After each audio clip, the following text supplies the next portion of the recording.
ആങ്കറിങ്ങിലൂടെയാണ് വന്നത്. Excel anchors എന്ന് പറഞ്ഞിട്ടുള്ള ഒരു കമ്പനിയിൽ ആദ്യം ആങ്കർ ആയിരുന്നു. അങ്ങനെ അത് അതിൽ കൂടെയാണ് ഞാനിപ്പം ഹാപ്പി സർദാർ ചെയ്തത്. ഇതിനു മുമ്പ് ഹാപ്പി സർദാറാണ്. അതെ അതെ, ഭയങ്കര ഒരു എക്സ്പീരിയൻസ് ആയിരുന്നു അത്.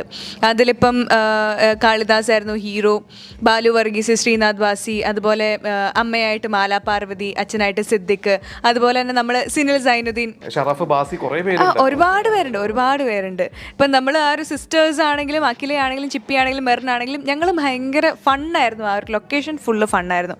അതിനുശേഷം ചെയ്തതാണ് കൂണ്. അത് കഴിഞ്ഞിട്ട് വലിയൊരു ഗ്യാപ്പ് വന്നു, കോവിഡിൻ്റെ ഒരു ഗ്യാപ്പ് ഉണ്ടായിരുന്നു. അത് കഴിഞ്ഞിട്ട് ISLO ആയിട്ട് മുംബൈയിലായിരുന്നു. അങ്ങനെ അതിനുശേഷം വലിയ ഗ്യാപ്പൊന്നും പറയാൻ പറ്റില്ല. കൂണ് ചെയ്തതിന് ശേഷം എന്നെന്നും ഒരു പടം ചെയ്തു, ശാലിനി ഉഷാദേവി. ഇപ്പം സ്റ്റേറ്റ് അവാർഡ് കിട്ടിയിട്ടുണ്ട് ആ ഒരു പടത്തിന്. ഒരൊറ്റ ദിവസത്തെ ഷൂട്ടും ഉണ്ടായിരുന്നുള്ളൂ. അതും ഭയങ്കര വലിയൊരു എക്സ്പീരിയൻസ്.